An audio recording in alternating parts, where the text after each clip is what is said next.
අපරගෙන මේ සචිනි ජොයින් වෙන ගමන් ඉන්නේ.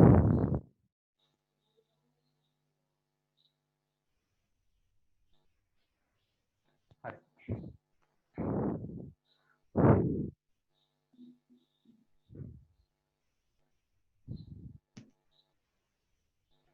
හරි බලන්න. මං කිව්වා කරපු ටික මතකත් තියාගන්න කියලා. කමන්නේ අපි අන්තිමටම අහමු. හරිද? අපි එතකොට පන්ති ඉවර කරන්නේ 10:40ට. හරි. මොකද ගැටලු නැහැ නේද? දැන් එහෙනම් අපි කතා කරන එක නැවතුනේ මේ අසන්තතික වර්ණාවලිය ගැන කතා කළා. අපි අවශෝෂක වර්ණාවලියත් කතා කරා. මම ආයෙ පාර මතක් කරගෙන ඉන්නම්. සන්තතික වර්ණාවලිය කියලා කියන්නේ සුදු ආලෝකය ප්‍රිස්මයක් ඇතුලෙන් යවලා විභේදනය වෙන්න ඉඩ හැරලා තිරයකට අරන් අපි වර්ණාවලිය පරීක්ෂා කරාන පස්සේ ඇතිවෙන එක්කෙනෙකුට සම්බන්ධ කිසිම තැනක හිස් තැනක් නැති වර්ණාවලියට සුදු ආලෝකය අපි එහෙම යවලා පරීක්ෂා කරනකොට අපිට ලැබෙන්නේ රතු කොළ නිල් දම් මේ දෛනික කොතරනේ ඔන්න ඔය මේ දේ දුන්නේ වර්ණ 7ට අදාළ වර්ණාවලිය. එතකොට ඊට පස්සේ මම කතා කරා අසන්තතික වර්ණාවලිය ගැන. අසන්තතික වර්ණාවලිය කියලා කියන්නේ මම කිව්වා මේ පරමාණුක වාෂ්පයක් ඇතුලෙන් අපි ආලෝකය යවුවොත් එහෙම ওই පරමාණු වල ඉන්න ඉලෙක්ට්‍රෝන ශක්තිය උරාගෙන ඉහළ ශක්ති මට්ටම් වලට යනවා. ගිහිල්ලා ආපහු සැරයක් ඒ උරාගත් ශක්තියම පිට කරලා නැවතත් පහළ ශක්ති මට්ටම් වලට එනවා. මං කිව්වා ඔය උරා ගන්න ශක්තියයි පිට කරන ශක්තියයි එකයි. අනික තමයි ඕන ශක්තිය උරා ගන්නත් බෑ ඕන ශක්තිය පිට කරන්නත් බෑ. උරා ගත්තොත් ඒක පිට කරනවා. අනික තමයි හැම මේ පිට කරන්නේ අර උරා ගත්තොත් එකම තමයි. හරි. දැන් අසන්තතික වර්ණාවලියක් හැදෙන්නේ සුදු ආලෝකය පරමාණුක වාෂ්පයක් ඇතුලෙන් යවනවා. යවද්දි මං කිව්වා අපි භාවිතා කරන පරමාණු වල හැටියට අපි භාවිතා කරන මෝල් ද්‍රව්‍යයේ හැටියට නැත්නම් අණුවේ හැටියට මේ උරා ගන්න ආලෝකය වෙනස් වෙනවා. හිතන්නකෝ එක්කෙනෙක් රතු පාට උරා ගන්නකොට වෙන කෙනෙක් උරා ගන්නේ නිල් පාට.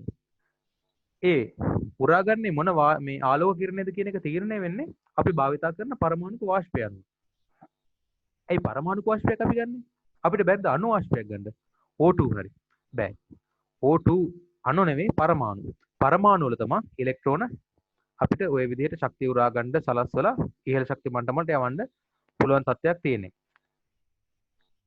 අණු වලින් එහෙම වෙනවා පරමාණු බවට පත් වෙලා. අපි දැනට කතා කරන්නේ එච්චරයි. ඒ ලෙවල් මට්ටමේ අපි එතනින් එහාට දෙයක් කතා කරන්නේ නැහැ. එතකොට දැන් මම ඔයගොල්ලන්ට උදාහරණයක් විදිහට අරන් පෙන්නන්නේ හයිඩ්‍රජන් ඉද්දි. හයිඩ්‍රජන් ඉන්නකොට උරා ගන්නවා කියලා කිව්වා රතු කොළ නිල් දම්. තේරෙනවද? හරි. එහෙම උරා ගත්තට පස්සේ දැන් උරාගන්න අනිත් පැත්තට යන කිරණය තියෙනවනේ. ඒ කිරණය දැන් රතු කොළ නිල් දම් නැති වෙන්න ඕනේ. ඇයි? ඒ රතු කොළ නිල් දම් මේ පරමාණුක වාෂ්පයෙන් උරාගත්ත නිසා. හරි. දැන් ඔය කිරණ ටික මේ ප්‍රිස්මයක් ඇතුලෙන් යවලා විභේදනය වෙන්න දීලා පරීක්ෂා කරොත් එහෙම අපිට වර්ණාවලිය ලැබෙනවා. හැබැයි අසන්තතිකයි. ඇයි? අර කියපු රතු කොළ නිල් දම් කියන තැන්වල අපිට කළු විරි හතරක් තියෙනවා. ඇයි? ඒ කළු විරි හතරට අදාළ වර්ණ ටික අර පරමාණු වාෂ්පයෙන් උරාගෙන තියෙන නිසා. ඊළඟට මම කිව්වා මේ අසන්තතික වර්ණාවලියෙන් පස්සේ අවශෝෂක වර්ණාවලියක් ගැන. අවශෝෂක වර්ණාවලිය කියන්නේ මම ඔය කියපු එකම තමයි. මෙතනත් කරේ මොකද්ද? පරමාණු වාෂ්පයෙන් උරා ගන්න එකනේ. අවශෝෂක වර්ණාවලිය කියන්නේ පරමාණු වාෂ්පයකින් උරා ගත්තට පස්සේ ඉතුරු වෙන ටික මේ විදිහටම පරීක්ෂා කරන එක. ඊළඟට දැන් මම කතා කරන්න යන්නේ විමෝචක වර්ණාවලිය ගැන. හරි අපි බලමු මේක.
හරි මම ඔයගොල්ලන්ට මේ ඔකට අදාළ ෆොටෝ එකක් දාන්නම් ටෙලිග්‍රෑම් එකට.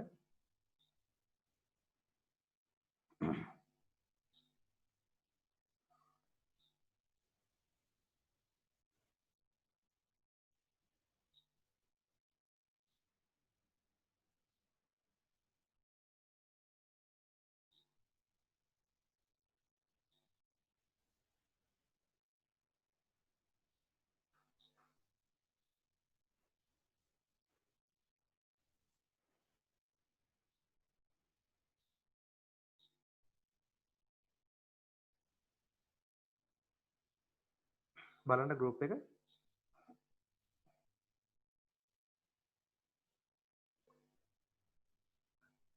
ගෲප් එක බලන්න මම පොඩි උදාහරණයක් තියෙන මේ emission absorption දෙකම තියෙනවා මෙතන බලන්න. මම දැන් මේකේ මේ දෙකක් විතරක් තියෙන එක ගන්නකො. හරිද? දැන් මේකේ තියෙන විදිහයි අපි ඉගෙන ගන්න විදිහයි මොකද වෙන්නේ? හරියටම සමානයි. මම ඔයගොල්ලන්ට කිව්වා මතකද? අපි ඉගෙන ගන්න හැමදේම මේකේ හරිම දේ නෙමෙයි.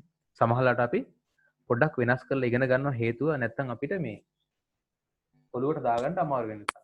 හරිද? හැබැයි අපි ඉගෙන ගන්න ඕනේ මේකේ තියෙන විදිහ නෙමෙයි රතු කොළ නිල්දම් කියලා විතරයි. හරිද? මේකේ තියෙන වර්ණ විදිහට අපි ඉගෙන ගන්නවා. මොකද මේකේ සමහරවිට කොළ පාටම නෙමෙයි අතරමැදි වර්ණයක් එන්නේ. හැබැයි අපි කතා කරන එකට කොළ පාට කියලා.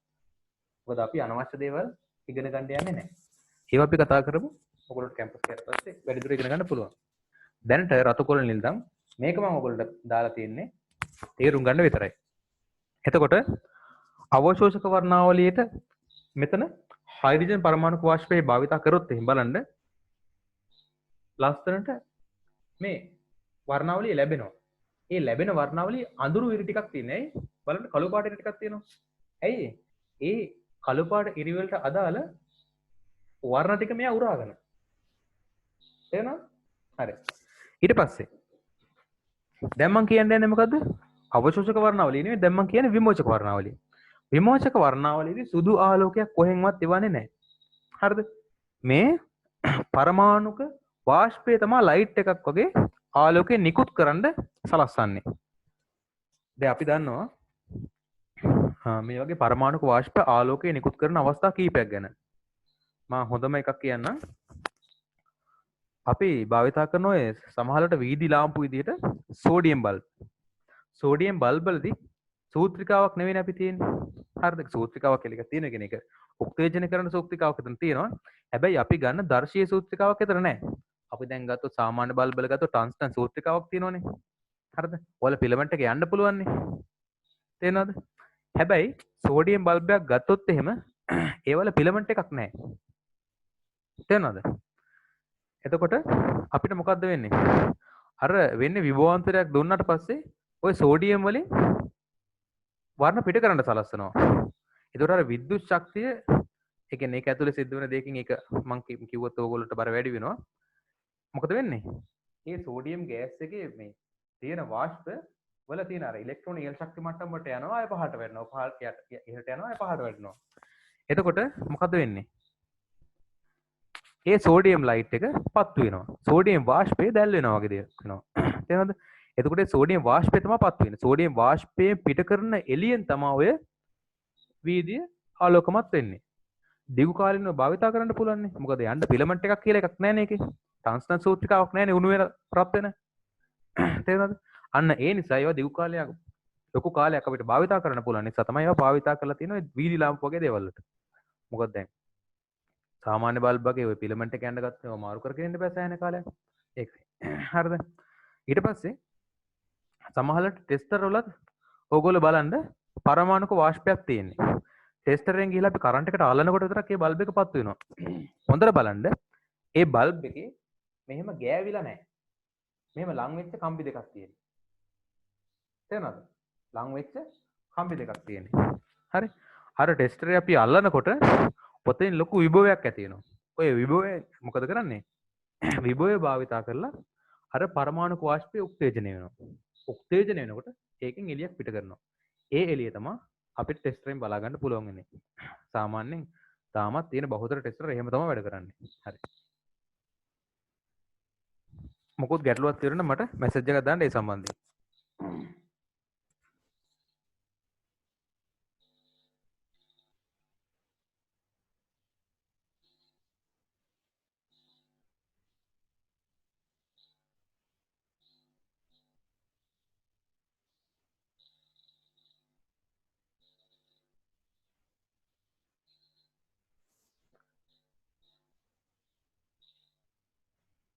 ඕකේ. මේ chat එක open කරගන්න විදිය මට පොඩ්ඩක් මේ බලන්න. හරි පුළුවන්. මම හරියටම ගැටලුවක් තියෙනවා කියන්න හරි. හරි. දැන් මම දැන් කතා කරන්නේ විමෝචක වර්ණාවලිය ගැන. මෙතනදී අර හයිඩ්‍රජන් පරමාණු වාෂ්පය මොකද කරන්නේ? මොකද අපි උදාහරණයක් විදිහට ගත්තේ හයිඩ්‍රජන්නේ. ඒකෙන් මෙයා හරි.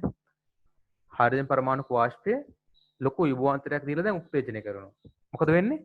මේ හයිඩ්‍රජන් පරමාණු වාෂ්පය දැන් පත්තු වෙනවා. බල්බයක් වගේ පත්තු වෙනවා. ඔය බල්බ් එකේ තියෙන ඒ බල්බ් එකෙන් පිට වෙන ආලෝකය මම කරන්නේ මේ වීදුරු ප්‍රිස්මය ඇතුලෙන් යවනවා. යවුවට පස්සේ පර්තනය වෙලා විභේදනය වෙනවා. මොකද වෙන්නේ?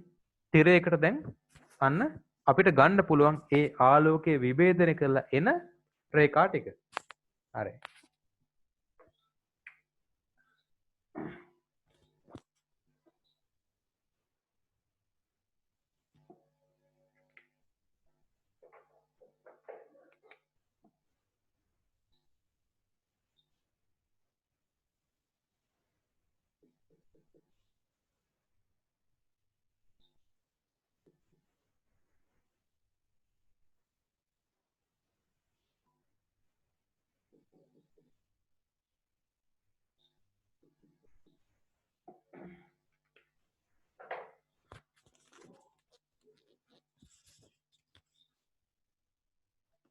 හරි. දැන් බලන්න. දැන් මෙතන අර අවශෝෂක වර්ණාවලිය වගේ නෙමෙයි කියලා මම කිව්වා. මම ෆොටෝ එකකුත් ඕගොල්ලන්ට ඒව ඒකනොත් ඕගොල්ලන්ට බලන්න පුළුවන්. දැන් මේ තිරය ඇත්තටම අඳුරුයි ගොඩක්. හේතුව අර සුදු ආලෝකයේ වගේ හැම පරාසයකම රේඛා මේකේ නැහැ. බොහොම චූටි තැන් කීපයකට විතරක් අදාළ වෙන රේඛා හතරක් තියෙන මොනවාද? රතු, කොළ, නිල්, දම් කියලා. ඒ හතර විතරයි මෙතන ඇති වෙන්නේ.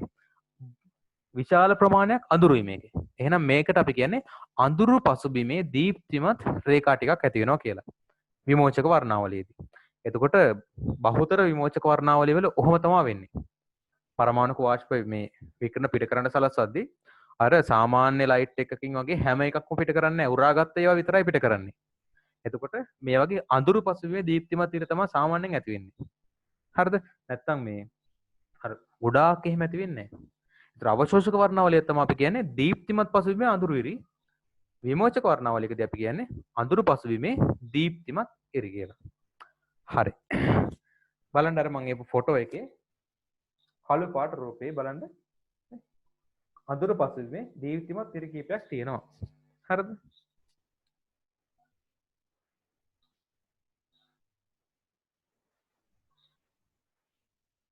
දැන් එහෙනම් වර්ණාවලිය කොටසේ මේ ප්‍රධාන වර්ණාවලිය වර්ග ටික මම දැන් කතා කරලා ඉවරයි. මේ හතරේ ගැටලුවක් තියෙනවා නම් මට දැන් කියන්න බලන්න. මොකක් හරි ප්‍රශ්නයක් තිබ්බනම් දැන් කියන්න.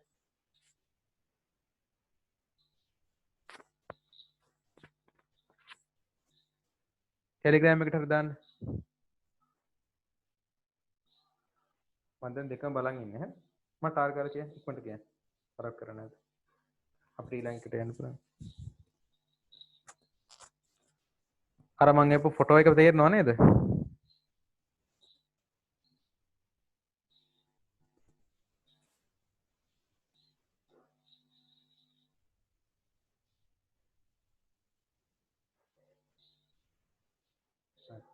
අනිත් එක කියන්න සත්‍යස් කියන්න.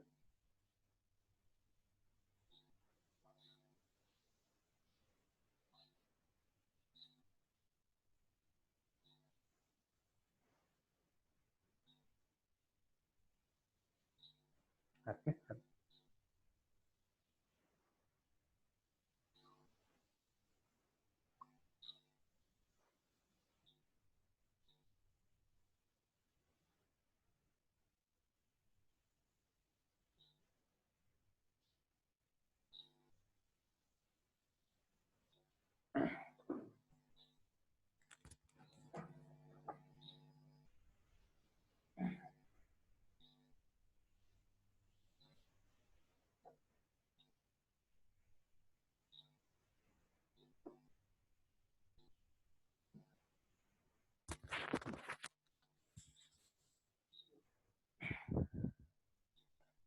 දැන් ඊළඟට මම කතා කරන්න යන්නේ දැන් අපි මේ වර්ණාවලිය වල අවශෝෂක විමෝචක සන්තතික අසන්තතික කතා කරලා ඉවරයි. දැන් අපි කතා කරන්න යන්නේ මේ හයිඩ්‍රජන් පරමාණුක වර්ණාවලිය ගැන. හයිඩ්‍රජන් පරමාණුක වර්ණාවලිය ගැන කතා කරද්දී මේ හයිඩ්‍රජන් පරමාණුක වර්ණාවලිය යටතේ ඒක ඇති වෙන්නේ කොහොමද? ඊට පස්සේ ඒකේ තව ලයිමාන් ශ්‍රේණී ඊට පස්සේ පාෂන් ශ්‍රේණී කියලා එහෙම ශ්‍රේණි දෙකක් හොයාගත්තා. තව බ්‍රැකට් ෆන්ඩ් කියලා හොයාගත්තා. ඒවා A level ට අදාළ නැහැ ඔයගොල්ලන්ට. ඉතින් සිලබස් එකේ එන්නේ නැහැ. විභාගයට එන්නේ නැහැ. ඒ නිසා ගැටලුවක් නැහැ. ඉතින් ඒ වගේ මේ වර්ණාවලි වර්ග කීපයක් ගැනම තියෙනවා. කොහොමද ඔය හයිඩ්‍රජන් විමෝචක වර්ණාවලිය ඇති වෙන්නේ? ඒ පැහැදිලි කිරීම ටික ඔක්කොම දැන් අපි කතා කරන්න තමයි යන්නේ. එහෙනම් මම දැන් යන මාතෘකාව තමයි මොකද්ද? හයිඩ්‍රජන් විමෝචක වර්ණාවලිය. මොකද්ද හයිඩ්‍රජන් විමෝචක වර්ණාවලිය කියලා කියන්නේ? හයිඩ්‍රජන් විමෝචක වර්ණාවලිය කියලා කියන්නේ හයිඩ්‍රජන් පරමාණුක වාෂ්පයක් උත්තේජනය කරනවා. බාහිරින් ලොකු විභවාන්තරයක් දීලා. අපිට එහෙම කරන්න පුළුවන්. විභවාන්තරයක් දීලා. උත්තේජනය කරවලා ඒ හයිඩ්‍රජන් පරමාණුක වාෂ්පය විකිරණ පිට කරන්න සලස්වනවා. ඒකලා ඒ පිටවෙන විකිරණ වීදුරු ප්‍රිස්මයක් ඇතුළෙන් යවනවා. යවලා විභේදනය වෙන්න දෙනවා. විභේදනය වුණාට පස්සේ කියන්නේ විභේදනය වෙනවා කියලා මොකද්ද? ඒ හයිඩ්‍රජන් පරමාණුක වාෂ්පයේ එක ආලෝකයේ ඔක්කොම එකට එක කුඩේනේ පිට වෙන්නේ. අපි ඒවා වෙන්ව වෙන් කරලා ගන්නවා. ඒකලා අපි තිරයකට අරන් පරීක්ෂා කරනවා. ඒ ලැබෙන වර්ණාවලියට තමයි කියන්නේ හයිඩ්‍රජන් විමෝචක වර්ණාවලිය කියලා. හරි. දැන් බලාගන්න. තව එකක් මේ මම කලින් කියපුවා ඒවා ඔක්කොම මතක තියාගන්න. අපි හරියටම 9යි 10යි 20ට නවත්තනවා 20 ඉඳලා 10යි 20 ඉඳලා 10යි 40 වෙනකන් ප්‍රශ්න යන්නේ. කරපුවකින් ප්‍රශ්න 10යි 40 10යි 20 25 වගේ වෙනකන් කරනවා. ඊට පස්සේ ප්‍රශ්න තමයි යන්නේ. හරිද? ඒ හින්දා අපි අද කරපු ඔක්කොම මම මේ අඳින වෙලාවල් හරි කමන්නේ. ආයෙ මතක් කරගන්න. හරිද? මම අර මේ කලින් ඉඳලා කියපු මම ගිය සතියේවත් පොඩ්ඩක් පැහැදිලි කරන්නේ. ඒ වල ඉඳලා තමයි ප්‍රශ්න අහන්නේ.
හරි. දැන් බලන්න. ඔයගොල්ලන්ට පේනවද නේද? පේන්නේ නැත්නම් මට කියන්න. හරි. දැන් මේ තමයි හයිඩ්‍රජන් විමෝචක වර්ණාවලිය. රතු, කොළ, නිල්, දම්. මම අර ඔයගොල්ලන්ට මේ ටෙලිග්‍රෑම් එකේ දාපු ෆොටෝ එකෙත් ඒක තියෙනවා. එතකොට බලන්න මම මේක මේ පැත්තට මෙහෙම ලිව්වා. රතු, කොළ, නිල්, දම්. මේ වර්ණ හතරට අපි ඔය මේ නම් කරනවා මේ විදිහට. මොකද්ද? ඇල්ෆා, බීටා, ගැමා, ඩෙල්ටා කියලා. ඇල්ෆා, බීටා, ගැමා, ඩෙල්ටා කියලා අපි මේක නම් කරනවා. ඇල්ෆා කියලා කියන්නේ රතු පාට කිරණයට. බීටා කියලා කියන්නේ කොළ පාටයකට.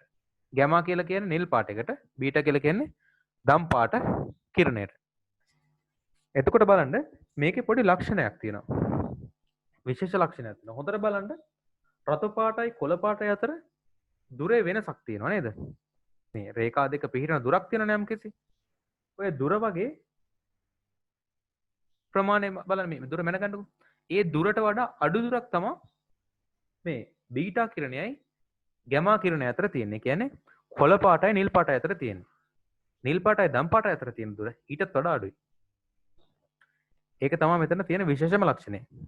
ඒ කියන්නේ සංඛ්‍යාතයේ වැඩි වෙන පැත්තට මේ රේඛා දෙකක් අතර දුර අඩු වෙනවා.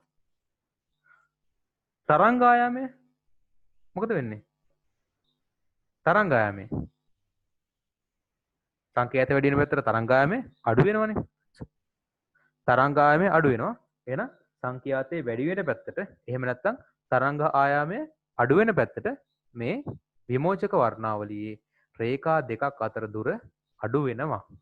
ඕක තමයි මෙතන තියෙන විශේෂම ලක්ෂණය. හරිද? ඒක හොඳට මතක තියාගන්න. මොකද සමහරලාට A level වල බහුවර්ණ ඇවිල්ලා තියෙනවා. ඇවිල්ලා තියෙනකොට අපිට මේ නිවැරදිව මේ රේඛා හඳුනා ගන්න තියෙනවා. නිවැරදි භාමර ශ්‍රේණිය මොකක්ද කියලා. එතකොට සමහර වෙලාවට මේක මාරු කරලා තියෙනවා. අපි වෙනට අහු වෙනවා ඒකට. ඒ කියන්නේ මේ රතු පාට මේ දුරවල් ටික තියෙන මේ දුරවල් ටික වෙනස්. ඒ කියන්නේ මේ දම් පාටයි නිල් පාටයි අතර තමයි වැඩිම දුර තියෙන්නේ. ඒ වගේ. එතකොට ඒක අපි හොඳට මේ මතක තියාගන්න ඕනේ. සංඛ්‍යාතයේ වැඩි වෙන පැත්තට තමා මේ රේඛා අතර පරතරය අඩු වෙන්නේ කියලා. හරිද? ඒක විශේෂයෙන් මතක තියාගන්න. දැන් එහෙනම් අපි ඊළඟට ඉගෙන ගන්න යනවා කොහොමද මේ විමෝචක වර්ණාවලිය ඇති වෙන්නේ සහ ඒවා කතා කරලා ඉවරුණාට පස්සේ මම කියලා දෙනවා ඇයි මේ විදිහට සංඛ්‍යාතයේ වැඩි වෙන පැත්තට රේඛා අතර පරතරය අඩු වෙන්නේ කියලා. හරි. දැන් බලමු මේක.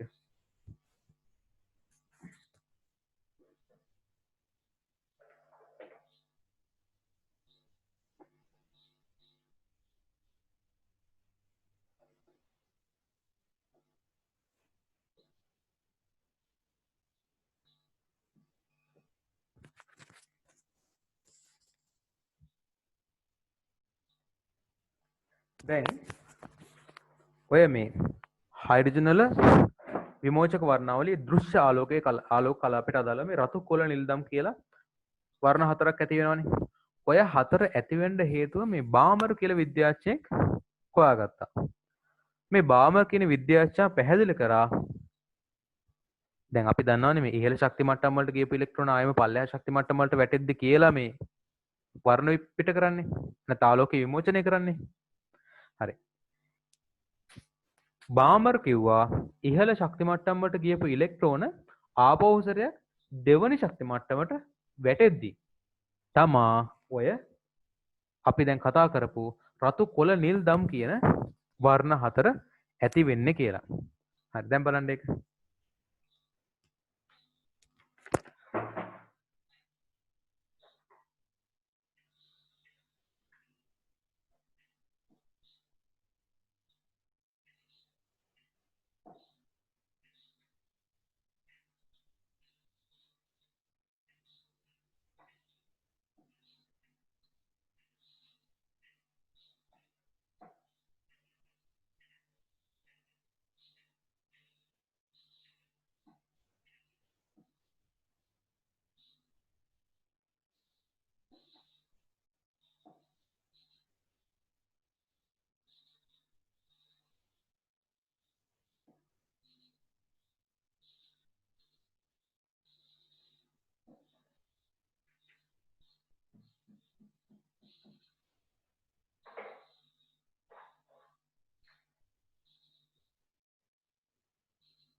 අපි සාමාන්‍යයෙන් මේ විදිහට ශක්ති මට්ටම ඇඳගද්දී අපි දන්නවා මේ හයිඩ්‍රජන් වල තියෙන පළවෙනි එක ඉලෙක්ට්‍රෝනයක් විතරයි. එයාගේ ඒ ඉලෙක්ට්‍රෝනේ තියෙන පළවෙනි ශක්ති මට්ටමේ. ඒකෙන් අදහස් වෙන්නේ නැහැ එයාගේ දෙවෙනි තුන්වෙනි ශක්ති මට්ටම් නැහැ කියන එක. එයාටත් දෙවෙනි තුන්වෙනි හතරවෙනි පස්වෙනි ශක්ති මට්ටම් තියෙනවා. හැබැයි තිබ්බට එයාගේ එක ඉලෙක්ට්‍රෝනයක් එනින්නේ. ඒ ඉලෙක්ට්‍රෝනේ තියෙන්නේ භූමිය අවස්ථාවේ වෙන්නේ පළවෙනි ශක්ති මට්ටමේ. ඒ නිසා තමයි අපි එයාට එකේ තියෙන එකක් නැත්තම් පොඩිම පරමාණුවක් විතරක් අපි හඳුන්වන්නේ. හැබැයි එයාගේ දෙවෙනි තුන්වෙනි ශක්ති මට්ටම් තියෙනවා. ඒව තමයි මම දැන් මේ අඳගත්තේ. හරිද? ඊට පස්සේ මම අට ඇන්දේ නෑ. අපිට ඔහොම දිගට ගිහලා ඊට පස්සේ අනන්තයේ ශක්ති මට්ටම කියලා එකකුත් තියෙනවා. අනන්තයේ ශක්ති මට්ටම කියන්නේ මොකද්ද? අනන්තයේ තියෙන ශක්ති මට්ටම කියලා කියන්නේ එයාගේ ඉලෙක්ට්‍රෝනය ගලවලා අයින් කරනකොට යන ශක්ති මට්ටම. එහෙම නැත්නම් එළිය. ඒ කියන්නේ එයාගේ ආකර්ෂණ බලයෙන් ඉවතට කියන එක. න්‍යෂ්ටික ආකර්ෂණය ඉවතට. හරි. අනන්තයේ ශක්ති මට්ටමට ඒ ඉලෙක්ට්‍රෝන අරන් ගියා කියලා කියන්නේ තව දුරටත් ඒ ඉලෙක්ට්‍රෝනය හයිඩ්‍රජන්ට අයිති නැහැ. මම ඒක මේකේ දැක්කුවේ නැහැ. මදි වුණොත් අපි දක්වමු. හරි. දැන් ඉහළ ශක්ති මට්ටම කියන්නේ මොනවද? දැන් මේ පළවෙනි ශක්ති මට්ටම ඉහළින් දෙක ඉන්නේ වගේ මේ උඩින් තියෙනව තමයි ඉහළ ශක්ති මට්ටම කියලා කියන්නේ. එතකොට මේ ශක්ති මට්ටම අදිද්දී බලන්න මම ඇදලා තියෙන විදිහක් තියෙනවා. මේ පළවෙනි ශක්ති මට්ටමයි දෙවෙනි ශක්ති මට්ටම අතර ලොකු දුරක් මම දක්වලා තියෙනවා. හැබැයි 2යි 3යි අතර ඒ දුර නැහැ. 3යි 4 අතරත් ඒ දුර නැහැ. එන්න එන්න ශක්ති මට්ටම අතර දුර අඩු වෙනවා දැන්. ඔයගොල්ලෝ පේනව නේද? හරි. මම ඒකත් පැහැදිලි කරන්නම් ඇයි කියලා. ඒව ඔක්කොම එන්නේ අර අපි දැන් ඔය කතා කරන විමෝචක වර්ණාවලිය. බාමර් කිව්වනේ ඔය රතු කොළ නිල්ලම් කියන වර්ණ හතර ඇති වුණේ කොහොමද කියලා. එයා කිව්වා ඉහළ ශක්ති මට්ටම වලට ගියපු ඉලෙක්ට්‍රෝන ආපෝසරයක් මේ දෙවනි ශක්ති මට්ටමට වැටෙන නිසා තමයි ඔය අපි කතා කරන දෘශ්‍ය ආලෝක ශ්‍රේණියේ තියෙන රතු කොළ නිල්ලම් කියන රේඛා හතර ඇති වෙන්නේ කියලා. අපි එතනින් එහාට මුකුත් කතා කරන්න යන්නේ නැහැ. කොහොමද එයා දෙකට වැටෙනවා කියලා හොයාගත්ත ඒවා ගණිතමය දේවල් අපිට ඒවා අවශ්‍ය නැහැ. හරිද?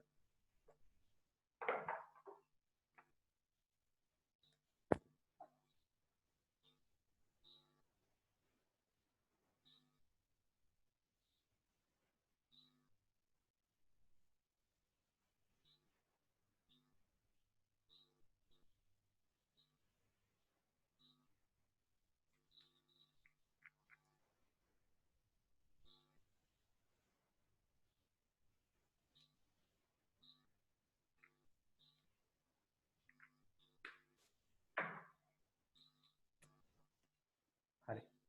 මේ බලන්න. දැන් තුන්වෙනි ශක්ති මට්ටමට ගියපු ඉලෙක්ට්‍රෝනයක් දෙවෙනි ශක්ති මට්ටමට වැටෙනකොට බලන්න මේ අතර ශක්ති වෙනස මොකද වෙන්නේ? මේ ශක්ති මට්ටම් දෙක අතර ශක්ති වෙනස වැඩි නේද? අනෙක්වට සාපේක්ෂව හොඳට බලන්න ශක්ති වෙනස වැඩි. දැන් මම මෙයාගේ පිටවන විකිරණම මේ පැත්තේ පෙන්න ගන්නවා.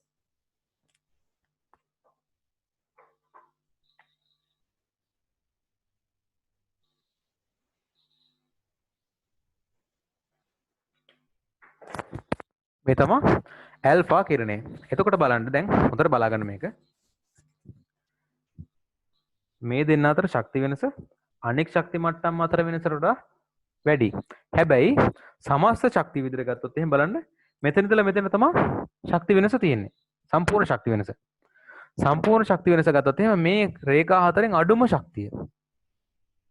රේඛා හතරෙන් ගත්තොත් අඩුම ශක්තිය පිට වෙන්නේ මේ තුන්වෙනි ශක්ති මට්ටමට ගියපු ඉලෙක්ට්‍රෝනයක් ආපෝසරයක් දෙකට වැටෙද්දී. එහෙනම් අඩුම ශක්ති වෙනස තියෙන වගේම අඩුම ශක්තියක් තියෙන විකිරණය පිට වෙන්නෙත් මෙතෙන්දී. අඩුම ශක්තියක් තියෙන විකිරණය පිට වෙන්නෙත් ඔතෙන්දී. ඒ විකිරණය තමයි ඇල්ෆා. එහෙම නැත්නම් රතු පාට කිරණය කියලා දැන් මම දැම්මේ. හරි.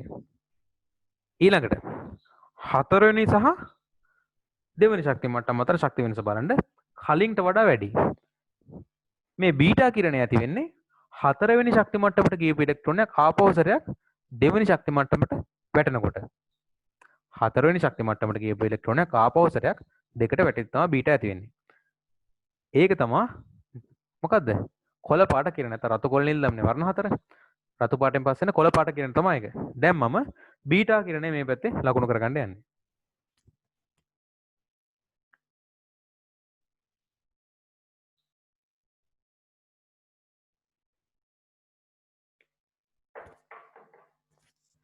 හරි.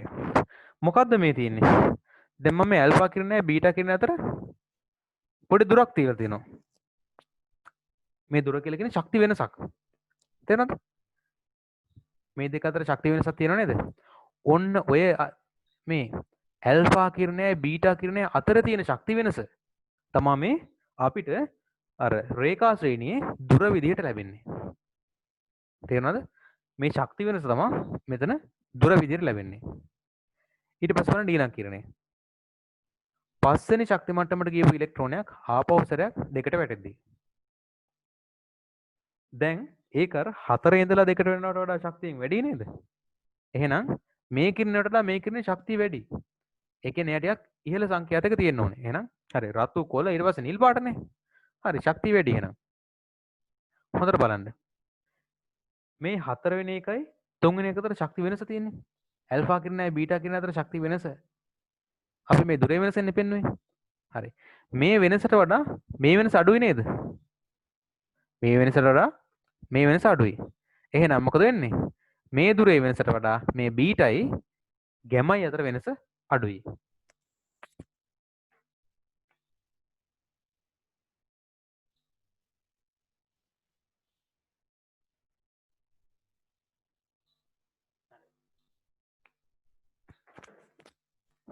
දැන් එහෙනම් බලන්න මෙතන දැන් තේරෙන්නේ නැති. තේරෙන්නේ නැත්නම් මම කියන්න හරි.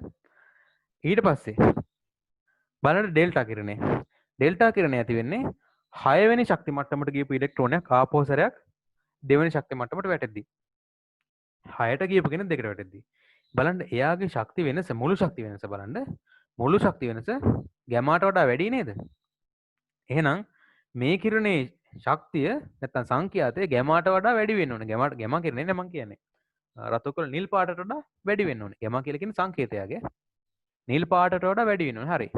ඩෙල්ටා කියලා කියන්නේ දම් පාට කිරණේ. දම් පාට ඉන්නේ නිල් පාටට වඩා ශක්තියෙන් වැඩි තැනක. සංකේතයෙන් වැඩි තැනක. හරි. එහෙනම් ඇල්ෆා බීටා ගැමා ඩෙල්ටා ඉන්නේ මේ පැත්තේ මෙතනින්. දැන් බලන්න ඕනේ මේ දුර අතර වෙනස කොහොමද එන්නේ කියලා. මේ බලන්න 4 වෙනි ශක්ති මට්ටමයි 5 වෙනි ශක්ති මට්ටමයි අතරේ ශක්ති වෙනසට වඩා මේ වෙනස අඩුයි නේද?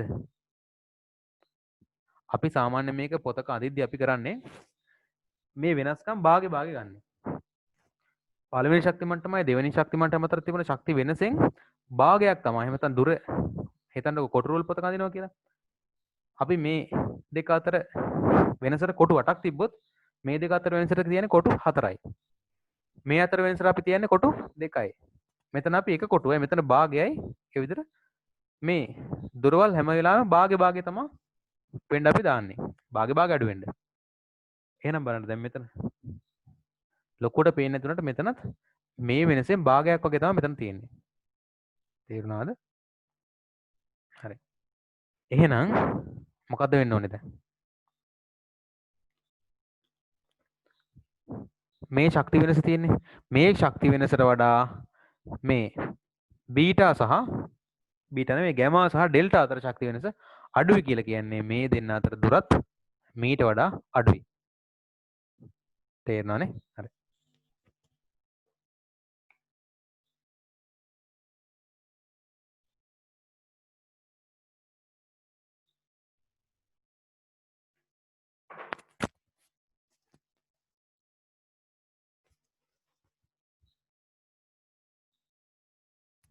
හරි. එහෙනම් බලන්න දැන් ඔයගොල්ලන්ට තේරෙන්නේ නැති ඇයි මේ අර ඇල්ෆා බීටා ගැමා ඩෙල්ටා කියන රේඛා හතර එකිනෙකට සංඛ්‍යාතය වැඩි වෙද්දි ලං වුණේ කියලා. සංඛ්‍යාතය වැඩි වෙද්දි ලං වුණේ ඇයි? මේ ශක්ති මට්ටම් අතර ශක්ති වෙනස ඉහළ ශක්ති මට්ටම් වලට යනකොට අඩු වෙනවා. පළවෙනි ශක්ති මට්ටමේ ශක්තිය 1000යි නම් දෙවෙනි ශක්ති මට්ටමේ ශක්තිය හිතන්නකෝ දැන් 2000යි කියලා. හරි. මෙතන 2000යි නම් මෙතන කීයද? 3000යිද? නෑ. මේ දෙන්න අතර වෙනස 1000යිනේ. මේ දෙන්න අතර වෙනස 500යි. එහෙනම් මෙතන ශක්ති මට්ටමේ ශක්තිය එන්නේ 2500යි. මෙතන 3000ද නැහැ. මෙතන එන්නේ අරකිනුත් භාගයයි. මේ දෙක අතර වෙනස 500නේ. මෙතන යන 250. එහෙනම් 2500 250ක් 2750යි. ඊට පස්සේ 2875යි.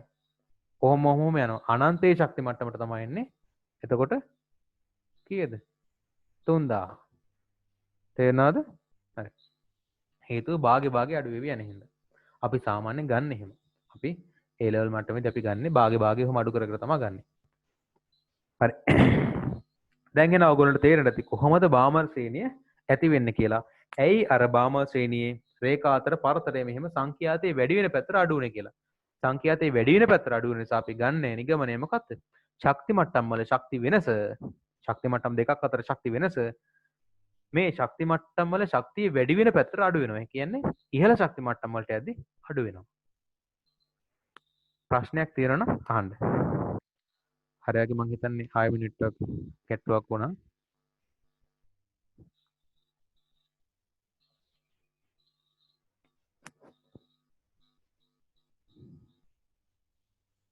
තේරුණා නේද? ගැටලුවක් තියෙනවා නම් අහන්න. මම හිතනවා තේරුණා කියලා. හරි. දැන්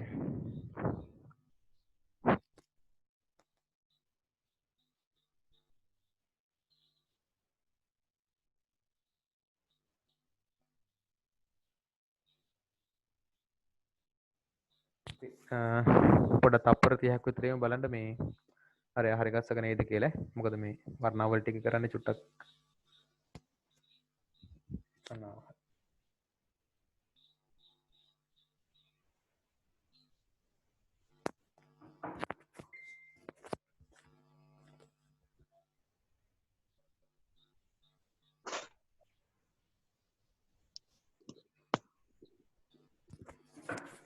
හරි ගැටලුවක් නෑ මේ මම මේ කරන ඔක්කොම රෙකෝඩ් වෙනවා මට එතකොට මේ ඒ ටික එව්ව හැක එතකොට මදි වෙන තැන් බලා ගන්න පුළුවන් නේ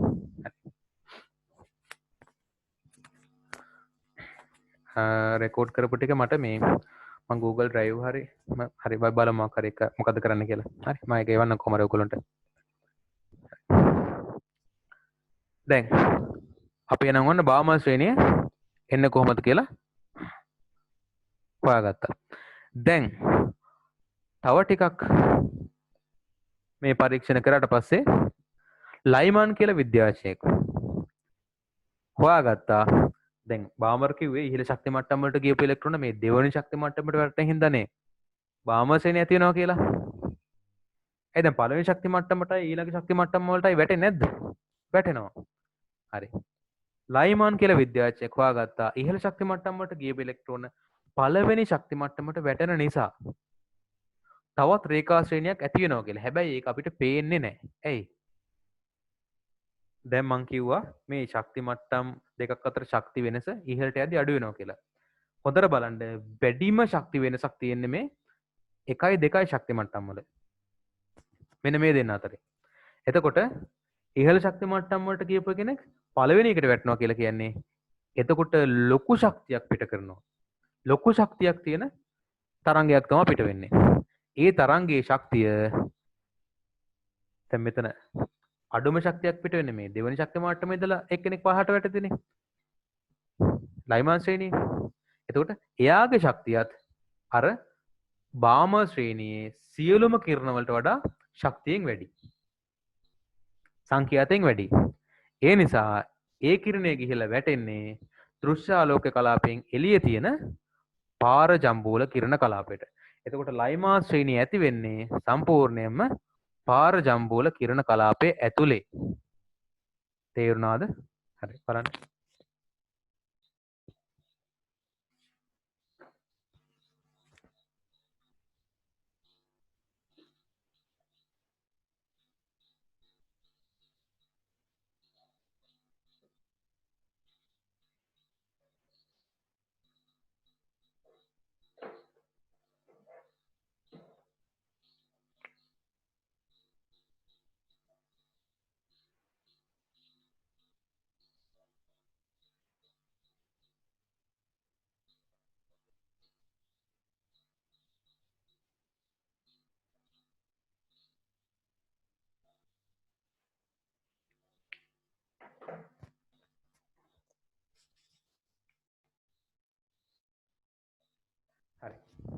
දැන් බලන්න මේ තමා ලයිමාන් ශ්‍රේණිය. මේ ලයිමාන් ශ්‍රේණිය ඇති වෙන්නේ ඉහළ ශක්ති මට්ටමට ගියපු ඉලෙක්ට්‍රෝන ආපහු සැරයක් පළවෙනි ශක්ති මට්ටමට වැටෙන නිසා. දැන් මම ඇඳපු එකේදී මේ දුරේ වෙනසට වඩා මේ අතර වැඩි වගේනේ පේන්නේ නේද? ශක්තිය වැඩි වගේනේ. ඇත්තටම ගත්තොත් ඔක කොහොම නෙවෙයි එන්න ඕනේ. ඇයි? මං හරියට පරිමාණයට ඇඳනම් මේවා අතර දුර එන්න එන්න භාගේ භාගේ තමයි යන්නේ. කියන්නේ මේ අතර වෙනසෙන් භාගයක් තමයි මේ වෙනස. මේ වෙනසෙන් භාගයක් තමයි මේ වෙනස. ඔය විදිහට ගියට පස්සේ මේ වෙනස කීයටත් මෙන්නේ මේ වෙනස වෙනකම්. තේරුණාද? හරි. දැන් ලයිමාන් ශ්‍රේණිය අපි පළවෙනි රේඛාව විතර ගන්න මේක. මේක 1 2 3 4. හරිද? සාමාන්‍යයෙන් A level වල අහලා තියෙනවා දැනට ලයිමාන් ශ්‍රේණියේ තුන්වෙනි සහ හතරවෙනි රේඛා අතර ශක්ති වෙනස සමාන වනුයේ බාමර් ශ්‍රේණියේ ලයිම් ඊට පස්සේ පාෂන් ශ්‍රේණිය එහෙම කියලා දෙනවා. හරිද? බලන්න. ලයිමාන් ශ්‍රේණියේ තුන්වෙනි සහ හතරවෙනි රේඛාව කියලා කියන්නේ මේ දෙකනේ. මේ දෙන්න අතර ශක්ති වෙනස කියලා කියන්නේ මොකද්ද? මෙන්න මේ වෙනස. ඔය වෙනස සමාන වෙන්නේ බාමර් ශ්‍රේණියේ දෙවෙනි සහ තුන්වෙනි රේඛා අතර ශක්ති වෙනසටය. හරිද? මම නිකන් උදාහරණයක් කිව්වා. ඔය වගේ ගණන් එනවා එකයි. ඇවිල්ලා තියෙනවා A level වලට. දැන් එහෙනම් මේ තමයි ලයිමාන් ශ්‍රේණිය. මෙයා ඉන්නේ පාර ජම්බූල කිරණ කලාපයයි. මෙයාගේ අඩුම ශක්තියක් පිට කරන විකිරණයේ ශක්තියත් මීට වඩා වැඩි නිසා. ප්‍රශ්නයක් තියෙනවා නම් අහන්න. එහෙනම් මේකට බාමර් මේකට ලයිමාන්. අපි මේවට වර්ණ මොකක්වත් දෙන්නේ නැහැ. මොකද අපිට මේවා පේන්නේ නැහැ. අපි මේවා නම් කරගන්නේ 1 2 3 4 කියලා.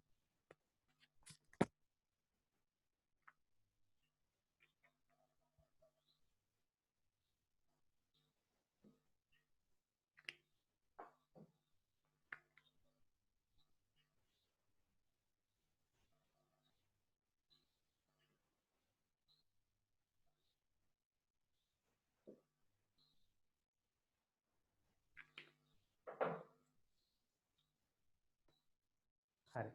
ඊට පස්සේ දැන් අපි ලයිමාන් ශ්‍රේණියත් දැන් දන්නවා. හරිද? බාමර් ශ්‍රේණියත් දැන් දන්නවා. දැන් විද්‍යාචෝ කල්පනා කරා දැන් ඔක්කොම උඩට ගිය පේවා මේකටයි දෙකටයි විතරද වැටෙන්නේ. ඒ ඊට උඩින් ඒවට වැටෙන්න බැරිද? ඒ කියන්නේ ඉලෙක්ට්‍රොනික රෙපෙන්ද 7 ඉඳලා 8ට 7 ඉඳලා 6ට වැටලා 5ට වැටලා එහෙම එහෙම එන්න බැරිද? පුළුවන්. පාෂන් කියලා විද්‍යාඥයෙක් හොයාගත්තා. තවත් කියාට පස්සේ පරීක්ෂණ කරාට පස්සේ ඉහළ ශක්ති මට්ටමට ගියපු ඉලෙක්ට්‍රෝන මේ තුන්වෙනි ශක්ති මට්ටමට වැටිලා තවත් රේඛා ශ්‍රේණියක් ඇති වෙනවා. හැබැයි ඒක අපිට පේන්නේත් නැහැ. ඒක ඇති වෙන මොන කලාපේද? ඒක ඇති වෙන්නේ අදෝරක්ත කිරණ කලාපේ. අදෝරක්ත කිරණ කලාපේ. හරි. ඒක හොයාගත්තේ පාෂන්නේ. එහෙනම් ඒකට කියනවා පාෂන් ශ්‍රේණිය කියලා. මම දැන් ඒක පේන්න නැහැදලා.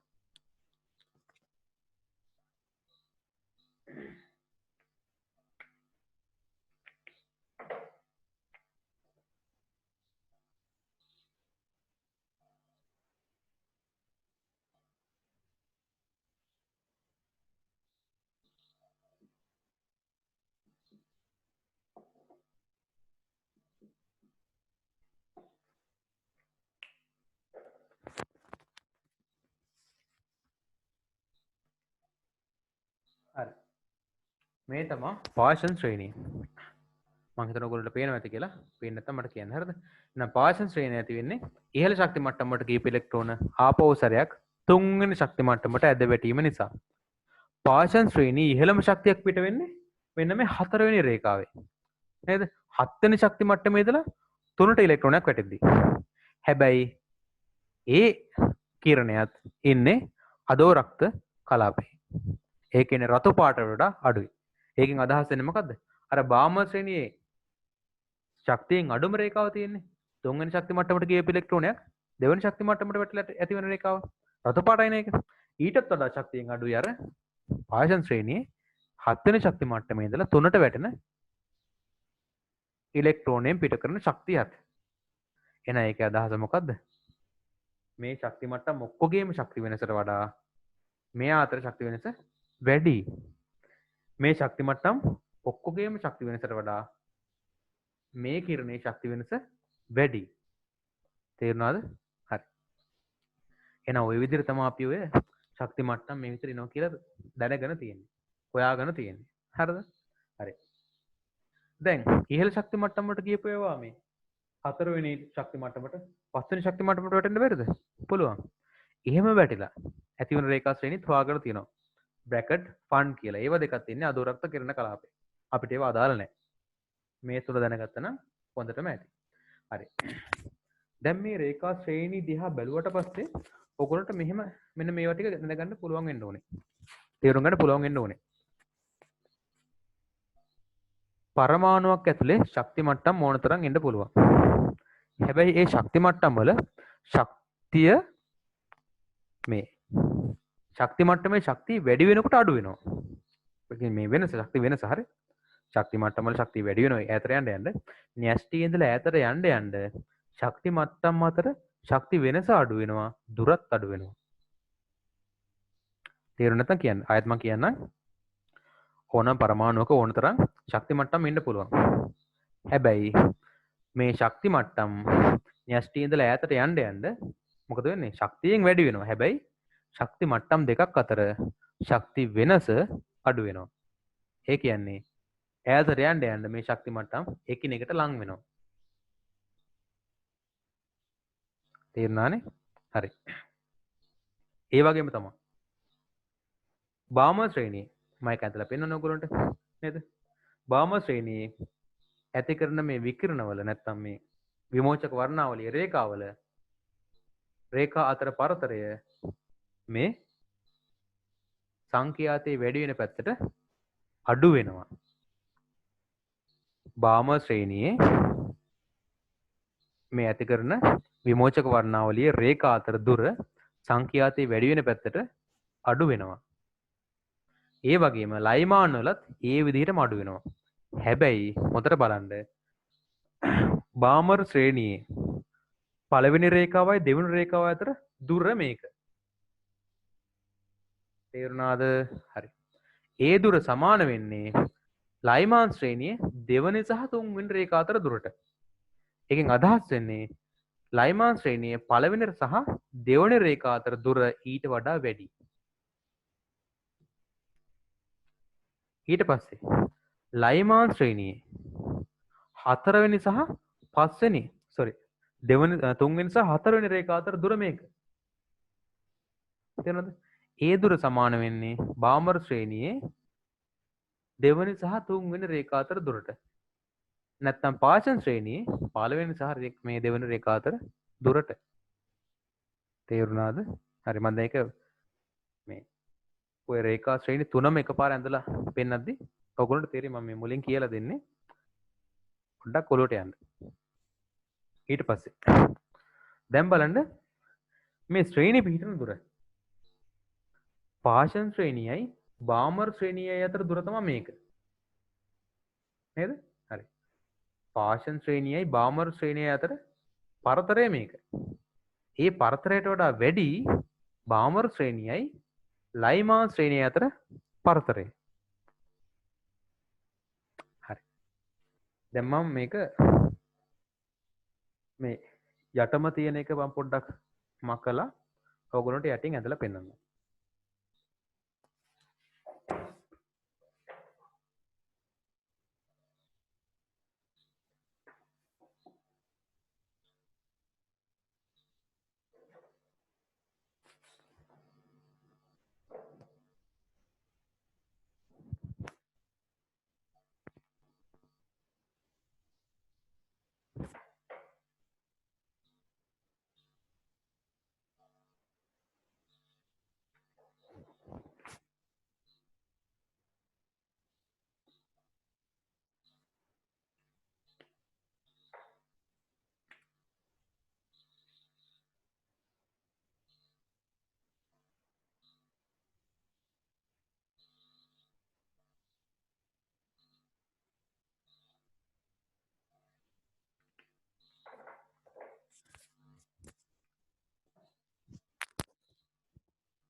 මේ තමා සංඛ්‍යාතයේ වැඩි වෙන පැත්ත.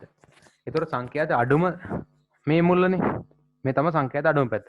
මම එතකොට පාෂන් ශ්‍රේණිය තමයි මෙතනින් අඳින්නේ මුලින්ම. හරි බලන්න. පාෂන් ශ්‍රේණියේ සංඛ්‍යාතයේ අඩුම වෙන්නේ මේ පළවෙනි රේඛාව. පළවෙනි රේඛාව.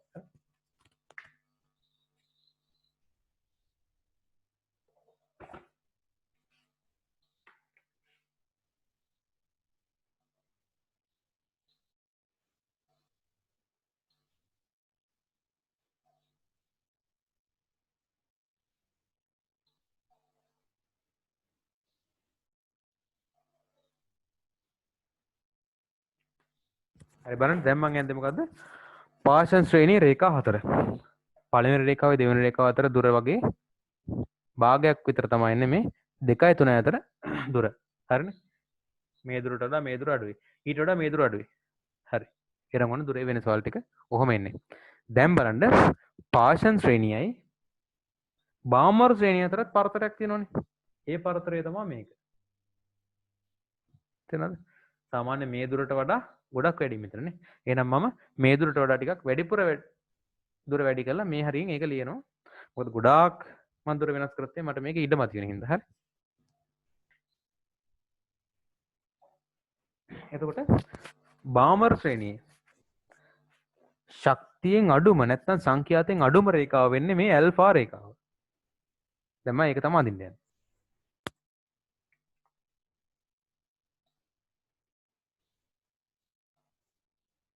නේද? ඇල්ෆා. ඊට පස්සේ බීටා රේඛාව තමයි ඊළඟට අදින්න වෙන්න ශක්ති වෙනස. දැන් මේ ශක්ති වෙනස මේ පළවෙනි දෙවෙනි රේඛා දෙක අතර වෙනසට වඩා වැඩි. බාමර් ශ්‍රේණියේ පළවෙනි දෙවෙනි රේඛා අතර ශක්ති වෙනස පාෂන් වල පළවෙනි දෙවෙනි රේඛා අතර ශක්ති වෙනසට වඩා වැඩි. ඒකෙන් අදහස් කරන්නේ මේ වෙනසට වඩා මේ වෙනස වැඩි. මම ගොඩක් ඒක පෙන්වන්නේ මට තාම ඉඩ මදි වෙන හින්දා.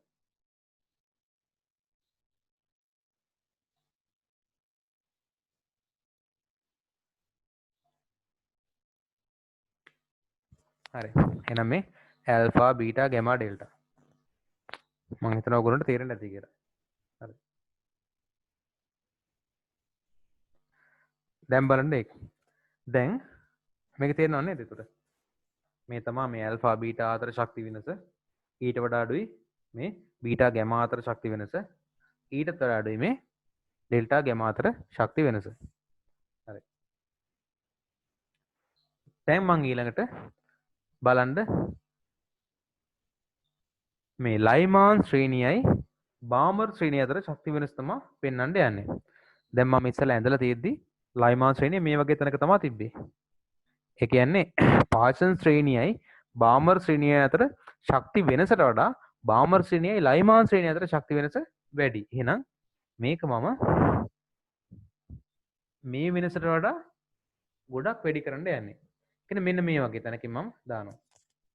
කියන්නේ ඒතර ගොඩක් වැඩි නෑ මට මේ ඉඩ මදින් තමයි මම ඒ වගේ වෙනසක් ගන්න නැත්නම් ගොඩක් මීට වඩා ගොඩක් වැඩි වෙනසක් ගන්න ඕනේ මේ දෙන්න අතර ශක්ති වෙනසට.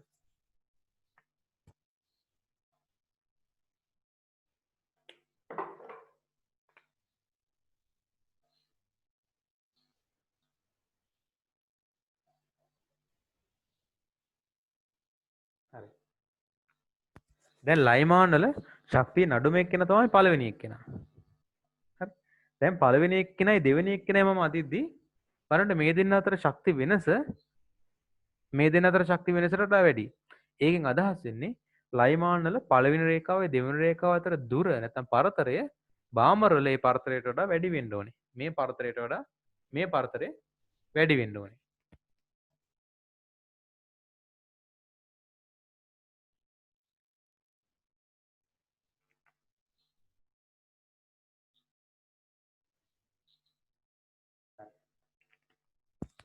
ওই විදිහට තමයි එන්නේ. මේවා අපිට පේන්නේ මේක මේ තමයි දෘශ්‍ය කලාපය. ඒතර දෘශ්‍ය කලාපයෙන් අනිත් පැත්තේ අදෝරක්ත කලාපය තමයි මේ රේඛා හතර ඉන්නේ. ඒතර මේ හතර ඉන්නේ පාරජම්බුල කිරණ කලාපය. හරි. තව විනාඩි 5ක් දෙන්නම්. දැන් 4 අපි 10:25ට ප්‍රශ්න අහන්න පටන් ගමු. මට ටාර් ගාලා ඔයගොල්ලෝ දැන් මේක තිබ්බ ඉතින් මතකයි නේද? මේ දෙක අතර පරතරය තියලා මට හරියට මේ පිළිවෙලට ඕනේ. මට මේ හතර ටක් ගාලා ඇඳලා මට ෆොටෝ එක දාන්න බලන්න මේ ටෙලිග්‍රෑම් වලට. විනාඩි 4ක් තියෙනවා. පොඩ්ඩක් ඔලුවට ගියද බලන්න මට පොඩ්ඩක් දාන්න බලන්න. කොලයක ඇඳලා මට ඒකේ ෆොටෝ එකක් දාන්න ටෙලිග්‍රෑම් වලට. දෙන්නම දාන්න.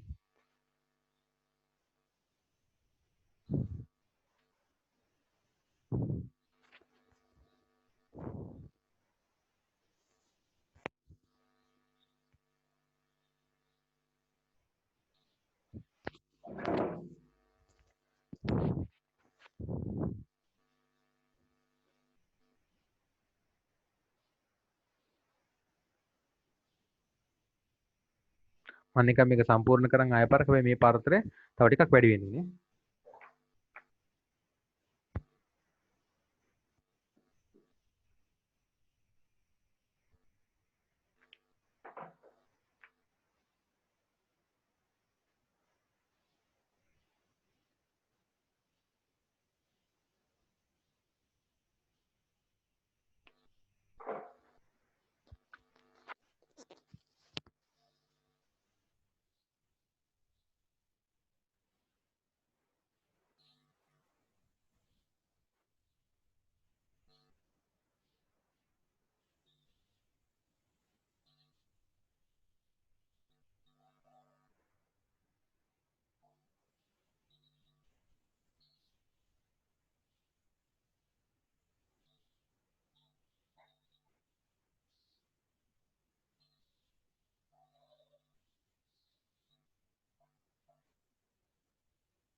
ඉක්මනට එවන්න.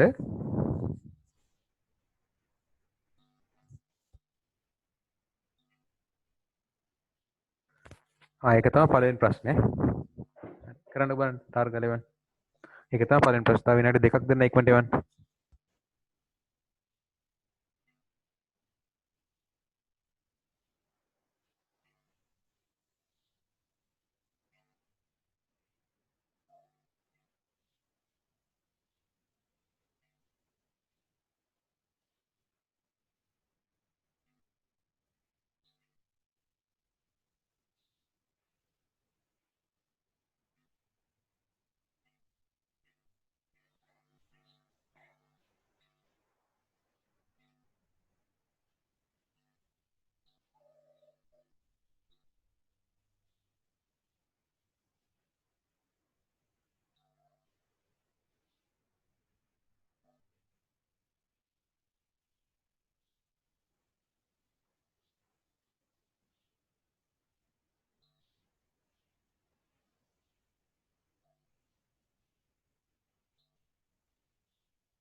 මේකේ ගැටලුවක් නෑ. මොකද දැන් පරිමාණයක් හදින්න කියලා මම කිව්වේ නෑනේ. හරිද? දර අයිඩියා එක හරි. කවුද සචිනිගේ?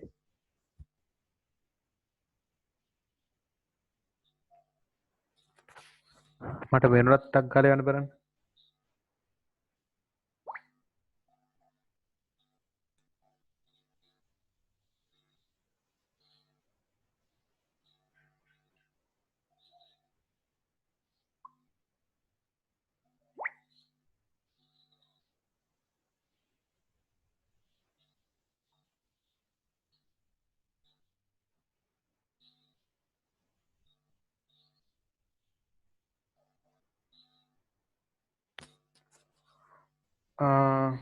පොඩ්ඩක් මම ඒක හරි ගත්තා.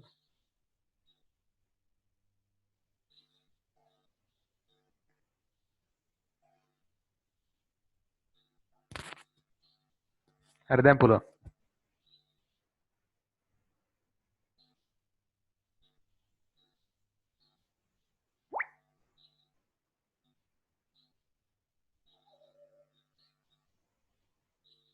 හරි කවන්නේ මම අර යටින් තියෙන එකත් ඇඳලා එවන්න කියලා තිබ්බ කමන්න දෙක පස්සේ කරුවා. හරි දැන් එහෙනම් අපි ප්‍රශ්න අහන්න තමයි යන්නේ. මම මම දෙයක් කියනවා ඒක හරිද වැරදිද කියලා මට අර කලින් වගේ ලකුණු කරන්න.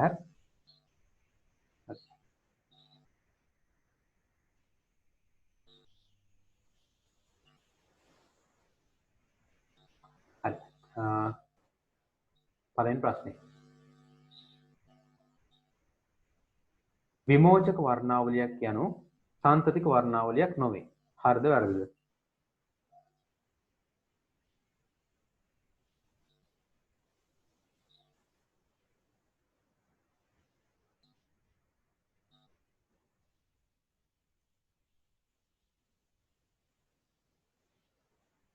විමෝචක වර්ණාවලියක් යනු සාන්තතික වර්ණාවලියක් නොවේ.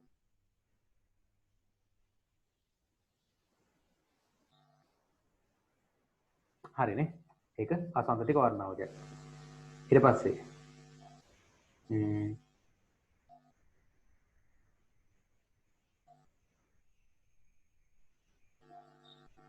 ඉලෙක්ට්‍රෝනයක ආරෝපණය සොයාගන්න ලැබුවේ තොම්සන් විසින් තෙල් බිඳු පරීක්ෂණයේ භාවිතයෙනි. හරි කියන්න බලන්න හරිද වැරදිද කියලා.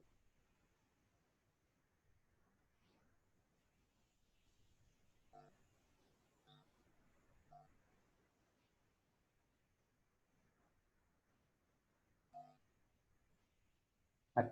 හරි. ඊට පස්සේ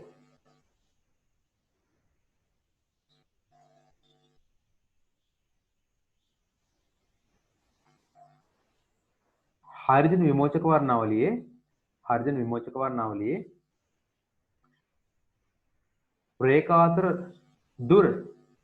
රේඛාතර පරතරය මගින් ශක්ති මට්ටම් අතර ශක්ති වෙනස පිළිබඳව දල අවබෝධයක් ලබාගත නොහැක. හරිද වැරදිද කියලා කියන්න බලන්න.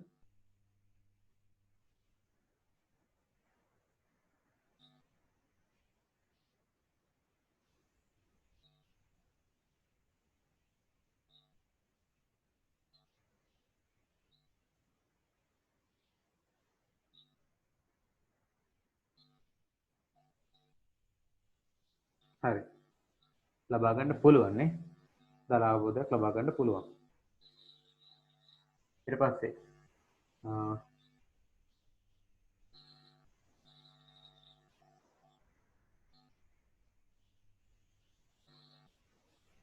බෝර් වාදයේ උපකල්පන වලින් එකක් වනුයේ න්‍යෂ්ටිය වටා ඉලෙක්ට්‍රෝන ඉලිප්සාකාර මාර්ගවල ගමන් කරන බවය.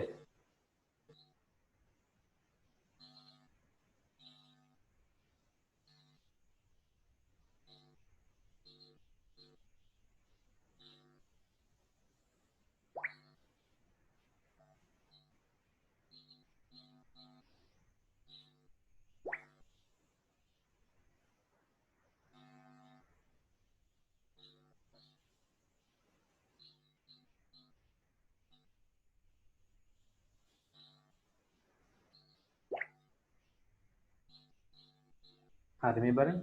බෝර් වාදයේ උපකල්පන වල එලිප්සාකාර මාර්ගවල යනවා කියලා කියන්නේ. ඒක බෝර් වාදයේ පිළිබඳව සමපිල් විග්‍රහයක් කරා. ඒ විග්‍රහයෙන් තමයි එහෙම දෙයක් ගැන කතා කරන්නේ. එතකොට බෝර් වාදයෙන් කියන්නේ මොකද්ද? ශක්ති මට්ටම් වල ඉන්නවා. එතකොට එතන හරියටම කියන්නේ වෘත්තාකාර දෙයක්. හැබැයි වෘත්තාකාර ශක්ති මට්ටම් කියලා තමයි පිළිගන්නේ. හැබැයි මේකේ මෙහෙම දෙයක් කියනවා. මොකද්ද? ඒ ශක්ති මට්ටමක් ඇතුළේ ඉලෙක්ට්‍රෝනය තිබුණා කියලා, ඉලෙක්ට්‍රෝනය භ්‍රමණය වුණා කියලා ශක්ති හානියක් වෙන්නේ නැහැ. ඔන්න ඔතන තමයි බෝර් වාදයේ අර මේ දැන් මේ රදර්ෆර්ඩ්ගේ ග්‍රහාකෘතියේ තිබුණ දුර්වල තැන මග ඇරියේ. හරිද? ශක්ති හානියක් වෙන්නේ නැහැ කියලා එයා පොඩ්ඩක් ගණිතයෙන් පොඩ්ඩක් කියලා පෙන්නුවා.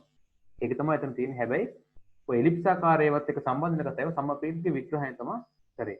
ඒක අපි දැන් ඊළඟට කතා කරමු මේවා ඉවර කරලා. ඒ කියන්නේ දැන් අපි මේ වර්ණාවල ඉවර කරලා කතා කරනවානේ හරි. එතකොට තමයි ඒක අපි කතා කරන්නේ. හරි. මොකද ගැටලුවක් තියෙනවා නම් කියන්න. ඊළඟට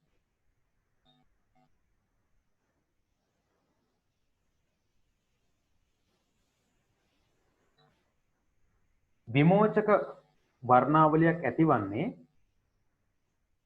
පරමාණුවක් තුළට ඒ කියන්නේ පරමාණු තුළ පවතින ඉලෙක්ට්‍රෝන ශක්තිය උරාගෙන ඉහළ ශක්ති මට්ටම් වලට ගමන් කිරීමෙනි. හරිද වැරද්ද කියලා කියන්නේ.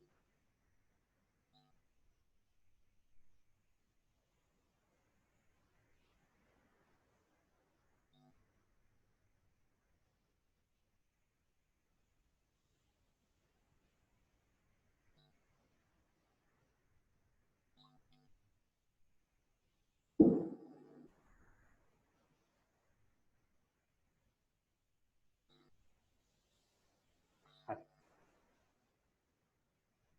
විමෝචක වර්ණාවලිය ඇති වෙන්නේ ශක්තිය උරාගෙන ඉහළ ශක්ති මට්ටම් වලට ගියපු ඒවා ආයමත්තරය පහළට වැටෙද්දි. පහළට වැටෙද්දි තමයි ඇති වෙන්නේ. උරාගද්දී ඇති වෙන්නේ මොකද්ද? අවශෝෂක වර්ණාවලිය. හරි. එතකොට ඒ උත්තරේ වැරදි. ඊට පස්සේ ඊළඟට මට කියන්න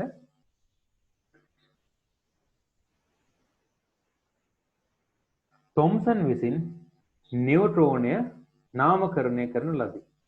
නියුට්‍රෝනයට ඒ නම දුන්නේ තොම්සන්.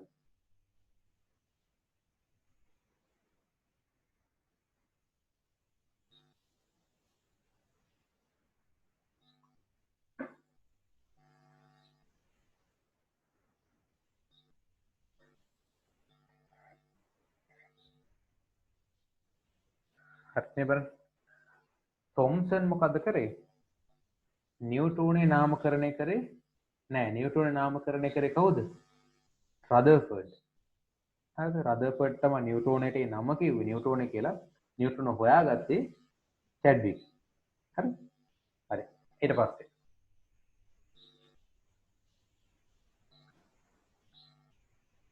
ඉලෙක්ට්‍රෝනයක් ප්‍රෝටෝනයක් මෙන් 1837 වාරයක් පමණ විශාල වේ.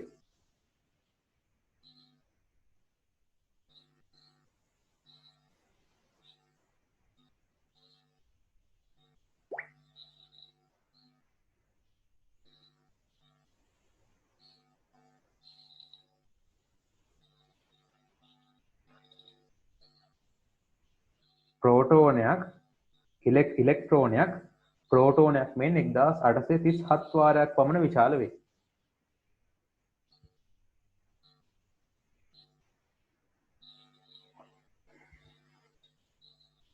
ඉක්මනට පිළිතුර දාන්න. වැරදි. ප්‍රෝටෝනයක් තමයි ඉලෙක්ට්‍රෝනයක් වගේ 1837 වාරයක් විතර විශාල වෙන්නේ. ඉලෙක්ට්‍රෝනයක් ප්‍රෝටෝනයකට වඩා 1837 වාරයක් විශාල නෑ. එයා කුඩයි. තේරෙනවද? ඒතර ඒ උත්තරේ වැරදි. හරි.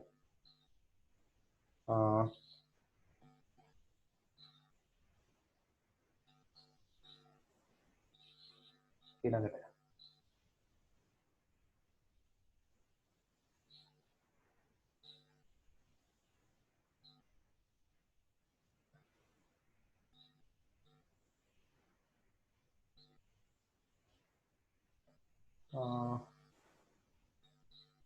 හරි.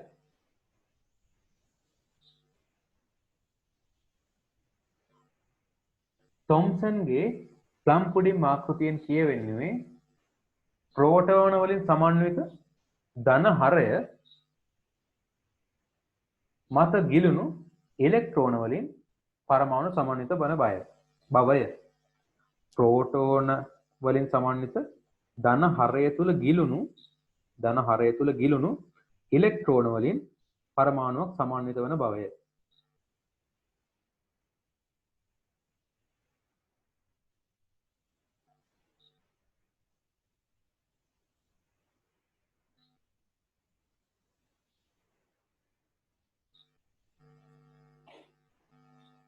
හරි. මේ බලන්න. මෙතෙන්දී දැන් ප්‍රෝටෝන හොයාගෙන තිබ්බේ නෑ තොම්සන් ඒක කියනකොට. තොම්සන් මොකද්ද කිව්වේ? ධන ආරෝපිත ගෝලයක් කියලා. ප්‍රෝටෝන ගැන කතා කරන්නේ නෑ යා.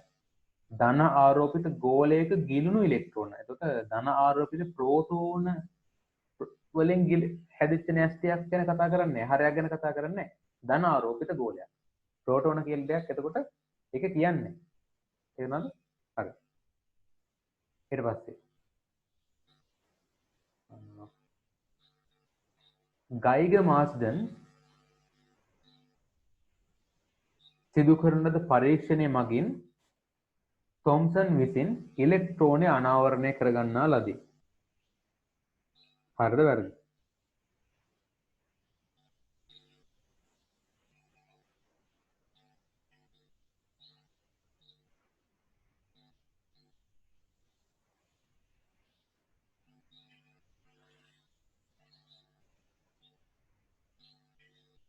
වැරදි. ගයිගර් මාස්ඩන් සිදු කරපු පරීක්ෂණයෙන් තොම්සන් ඉලෙක්ට්‍රෝනය හොයාගත්තේ නැහැ.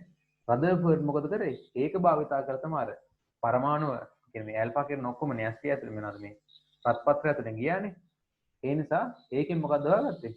අර මේ පරමාණුවේ වැඩිම තියෙන හිස් අවකාශයේ න්‍යෂ්ටියේ ප්‍රෝටෝන එකතු වෙලා හැදිච්ච ස්කන්ධයක් තියෙනවා කියලා එහෙම කියලා එයා ග්‍රහ ආකෘති ඉදිරිපත් කළා. ඒක තමයි කරේ. එහෙනම් මම දැන් ඔයගොල්ලන්ට දානවා දැන් මෙතන අරක නම අරුණ බණ්ඩාරගේ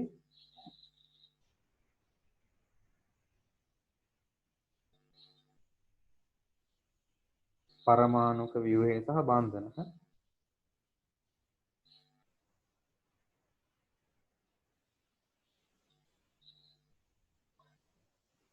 ටිකක් මහත පොතක්. ඒ මහත වුණාට බය වෙන්න එපා. ඒකේ වැඩියෙන්ම තියෙන ප්‍රශ්න. හරිද? ඒතර මම ඔයගොල්ලන්ට ඒකේ තියරි කොටස් ටික ඒවත් එක්කලා අසන්න කරන්නම්. ඒක ගන්න එකම හේතුව තමයි මම දෙන තියරි ඔයගොල්ලෝ print කරන්න ගියොත් එහෙම ඔයගොල්ලන්ට ඊට වඩා ලොකු ගණක් යනවා. අනික තමයි ඔය print out දැන් A4 වල මහතයි ටිකක්. ෆොටෝ මේ print out අරන් දෙන පොලේ. ඕවා එකතු කරලා ඊට පස්සේ ෆොටෝකෝපි ස්ටේප්ලර් කරලා ඔක තියා ගන්නවට වඩා ලේසි අරක. දැන් ගණනය කිරීම වලින් එහාට වායු වලට මගේ බොහොම චූටි නෝට් එකක් තියෙනවා. ඕන කරන කරුණු විතරයි ඒක තියෙන්නේ. හරිද? පොඩි ටියුට් දෙකකට මම හදපු පොඩි එකක් තියෙන්නේ. ඒකේ පිටු කොහමද 15ක් වගේ තමයි තියෙන්නේ. 15ක් 20ක් වෙන නෝට් එක තියෙන්නේ. හරිද? ඒක පොඩි පොඩි නෝට් තමයි තියෙන්නේ වෙන වෙන පොඩි පොඩි ටියුට් වලට. හරිද? එතකොට මේක එහෙම නේ මේක තනිකරම නෝට් එකක් තියෙන්නේ. මේ මුළු පාඩම් දෙක තනිකරම නෝට් එක. හරිද? ඒතර මේක ඔයගොල්ලන්ට කියන්නේ වියදමක් යනවා ඊට පස්සේ දැන් මේ print out කරනේවනේ. හරිද? ඔය print out කරනේවල ඔයගොල්ලෝ මේ හොඳ print out එක නෙවෙයි කොහොමද ගන්නෙ? කොහොමද සාමාන්‍ය කමියුනිකේෂන් වල තියෙන්නේ වතුරට දී වෙන print out එක. හරිද? එතකොට ඕක වතුරට දී වෙන්න පුළුවන් අර ගොඩක්නේ. හරිද? ලොකු ප්‍රමාණයක්නේ. එතන ඔය ලොකු ප්‍රමාණයක් තියෙනකොට ඔයගොල්ලන්ට අර ලොකු වියදමක් යන හොඳ එකක් ගන්න කිව්වොත් එන්නේ. හරිද? ඒකත් ප්‍රශ්න තියෙනවා. හරිද? ඊට පස්සේ ඔය වගේ කතන්දර ගොඩක් තියෙනවා. මොකද ලොකු මිටියන්නේ. ලොකු මිටියක් වගේ තියෙනකොට ඕකට මොන හරි දෙයක් හානියක් වෙන්න තියෙන ඉඩකඩ වැඩි. දැන් අපි පිසිකල් ඊට පස්සේ වායු ඒ වගේ ඒවා එනකොට ඕගොල්ලන්ට බොහොම ලේසියව තියාගන්න පුළුවන්. ඔය කාරු ඔක්කොම හින්දා තමයි මම කිව්වේ එහෙම හොඳයි නම් එහෙම කරමු කියලා. ඕගොල්ලෝ ඒකට කැමති නම් ඒ නිසා ගැටලුවක් නැහැ. ඉතින් මේ ඒක අරගන්න එහෙනම් කොහොමද try කරන්න ඊළඟ දවසේදී ඒක තියාගන්න. එතකොට මේ ලේසි. හරිද? මටත් ලේසි ඕගොල්ලන්ටත් ලේසි. මම කොහොමද try කරනම් ඊළඟ දවසේ අර පෙදී අර ක්ලාස් එක කරගෙන මේ ගණන් කරන්න. එතකොට මට මේ ස්ක්‍රීන් එක ෂෙයා කරලා මේ දැන් මේ ෆොටෝ උනත් පෙන්වන්න හැකියි. මොකද දැන් ඒවට අදාළ ෆොටෝ දැන් මට මෙහෙම අතින් අරන් පෙන්වන්න බෑ. ෆෝන් එකට තමයි දාන්න පුළුවන්. නැත්නම් ලැප් එකකින් දාලා කරන්න පුළුවන්. ඒ කියන්නේ වෙන වෙනම ෆයිල් ඕපන් කර කර පෙන්වන්න ඕනේ. ඊට වඩා මට අරක ලේසි. ඒකට මට ඔබට මොන හරි රූපයක් පෙන්වන්න තියෙනකොට ටග් ගාලා මට ඒ වෙලාව මේක ඕපන් කරලා පෙන්වන්න. හරිද? ආයෙ වෙනම ස්ක්‍රීන් ෂෙයාර් දීදී ආයෙ ඉන්න ඕනේ නැහැ. ඉතින් මේ ඒ නිසා ඔයගොල්ලෝ පොත කොහොම හරි අරගන්න. ලබන සතියේදී අනිවාර්යෙන්ම අරගන්න බලන්න. සරසයි බුක් ෂොප් වල තියෙනවා. හරිද? මේ දවස්වල අනික අනිවාර්යෙන්ම ඇති. මේ දවස් ටිකේ. හරි මොකද දැන් මේ ගොඩක් අර ක්ලාස් පටන් ගත්තේ කලින්නේ. අනික තාම හෝල් ක්ලාස් පටන් අරගෙන නැහැනේ. ඒ නිසා පොත් ගන්න කියන්නේත් නැහැ. ඒ නිසා දැන්ම අරගන්න. එහෙනම් අපි ලබන සෙනසුරාදාත් හරියටම 10යි කාල 6යි කාලට එහෙනම් පන්ති කරනවා. ගැටලුවක් නැහැ. තාම දෙන්නයි ඉන්නේ. කිසිම ප්‍රශ්නයක් නැහැ. දෙන්නෙක් හිටිය කියලා එහෙම මම සල්ලි පස්සේ එහෙම දුවන්නේ සල්ලි ඕනේ ජීවත් වෙන්න. ඒක වෙනම දෙයක්. මට එහෙමයි කියලා එහෙම මං කරන්නේ නැහැ. දිගටම කරනවා. බය වෙන්න එපා. මේ 2022 ඔගොල්ලෝ A level කරනකම කරනවා මේ මක දාලා එහෙම දුවන්නේ නැහැ. මම අවුරුදු 8ක් ඔව් 8කට කිට්ටුව ක්ලාස්ම තමයි කරන්නේ. ඒ නිසා බය වෙන්න එපා. දිගටම ටියුෂන් කරද්දී මේක වගේ ජොබ් එක. හරිද? ඒතර මම ජොබ් එකට දමලා ගහලා ගිහිල්ලා වෙන මොකක්වත් කරන්නේ නැහැ. මේක මගේ ජොබ් එක. හරි? ඒ නිසා ඒක ගැන ගැටලුවක් ගන්න එපා. ක්ලාස් එක දිගටම කරනවා. සහභාගී වෙන්න. මේක Zoom වල මම ඉස්සරවම තමයි මේ එක දවසක් අර ගිය සතියේ සිකුරාදා මේ දෙවෙනි දවසේ ඉස්සරට කට්ටිය වැඩි වෙයි. හරි. අද ඔයගොල්ලන්ට මේකුත් නැහැ. කරන්න පුළුවන්. වැඩි වුණා කියලා මම මේ කරන ක්‍රමය වෙනස් කරන්නෙත් නැහැ. එදා 14 දෙනෙක් හිටියා. 14ක් හිටියට දැන් එදා ෆ්‍රී නේ කරේ. ගොඩක් සමහර කීප දෙනා මට මේ දවස්වල ෆීස් ගෙවන්න විදිහක් නැහැ. මෙහිමයි මේ අනික සමහරට එන්න විදිහක් නැහැ. එහෙම කීකි මට කියලා තිබ්බා. ඉතින් ඊළඟ දවස්සෙද්දී කට්ටිය එහෙම පොදෙන විතරක් හිටියත් මම නවත්තන්න දිගටම කරනවා. හරිද? ඒ නිසා කිසිම අබමල් රේණුවක සැකයක් තියාගන්න එපා. දිගටම කරනවා. හරි? එහෙනම් good night ගිහින් එන්න. ලබන සෙන්සුරාදා 6 කාලෙ වෙද්දි එහෙනම් අපි පන්ති පටන් ගමු. මම කොහමද එදා හවසට දානවා ඉස්සරේ. හරි? ලින්ක් එකේ ඔක්කොම දානවා. එහෙනම් මේ විදිහට තමයි ක්ලාස් එක වෙන්නේ. එහෙනම් 6ම පාරක් ගිහින් එන්න. අයබෝන්. එහෙනම් මම දැන් මේ මීටින් එක කැන්සල් කරනවා. ප්‍රශ්නයක් තියෙනවා නම් මොකක් හරි මැසේජ් එකක් දාලා තියන්න ටෙලිග්‍රෑම් එකේ.